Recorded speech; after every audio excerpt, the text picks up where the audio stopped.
Welcome to the podcast, What If There's a Better Way? I'm your host, Leah, and today we're doing another mini session. So today's topic is window of tolerance, and specifically speaking in the context of somatic experiencing. So what is the window of tolerance?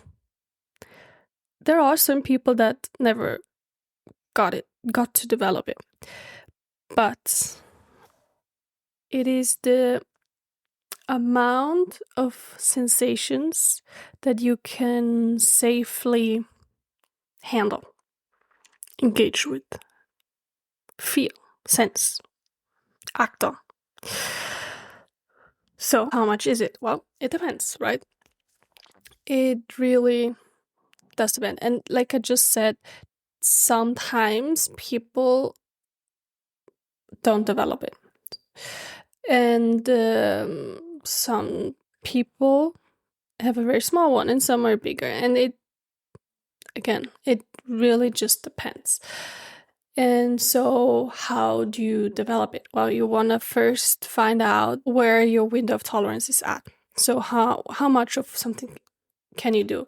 And I'll give you an example. So the same thing applies to the body. So if you want to do push-ups, well, how many push-ups can you do without getting sore? None. 1, 2, 3, 4, 5, 10, 100. It really depends, right? And the nervous system is like any other exercise. If you don't train it, it will kind of atrophy. And depending on your environment and how you use your body, different things will get developed. A lot of times when we are interested in these kind of topics, it's because there has been some kind of trauma.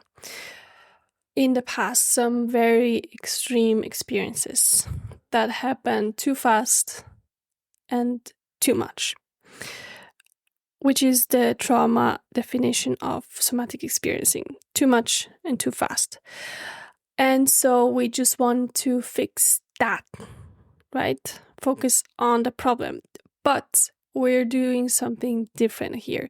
We are building ourselves up. It's a kind of indirect approach. And so you don't focus on the trauma, we focus on what we can do. And our capacity to engage with ourselves and our sensations safely, right? Very important, safely. With that being said, doing cathartic exercises are not necessarily useful. That can include big meditations. Why? Because if you are not able to deal with yourself well on a daily basis in small doses, then you will have negative consequences from those big actions. I'll give you an example from exercise again. Let's say you're an unfit person, but you want to improve your fitness, your health, and so you decide to go on a boot camp, 2 weeks somewhere, and you exercise every day for 3 hours a day plus some other things related to the body. You're probably going to be very, very sore, and you'll probably even injure yourself. And then afterwards, when you go back home to your everyday life, you're not able to sustain it because it was never sustainable in the first place. And also, what did you learn from the experience? What did you integrate from it? It's very, very hard when you do that much to actually integrate something. Because the point is for you to learn something as you go along that you can then make an integral part of yourself that's actually improving your life on an everyday basis. And if you do those extreme things, you simply don't have that. So not very useful. What's more useful? Well, you start with something very small. Some people start with a minute. a minute of just feeling where your body touches the ground. Maybe you're sitting on something, maybe you're standing, doesn't matter. The contact points. Maybe you start with orienting. What's orienting? Well, basically, just helping your body understand where you are in time and space. So, to make it more practical, wherever you are at the moment, you just look around slowly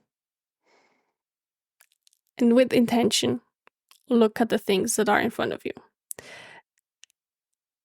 And you observe how that lands in your body. What's happening when you do those slow movements and actually let your sensations catch up with what's happening. And then that's probably enough for the day already, if you're starting out for the first time with these kind of things. The whole point is to not have your survival energies activated all the time. You want to be able to live while your body's feeling safe. And you just build up to that. So that maybe eventually you just feel safe every day. And of course, along the way, you will have new realizations and you will adjust and change some things and maybe make new relationships, move place, adjust something in your job, learn new things, right? We are an ever-evolving being. We need safety, physiological safety. So it doesn't matter if you know in your mind, do I feel safe? It is your body. Is your body able to register the safety that's present? And or are you able to, through better observation of your surroundings, change it? Right? And so this window of tolerance also includes what we can do without being overwhelmed. Right? We don't want to go too much too fast. We want to go slower and less. And then integrate that.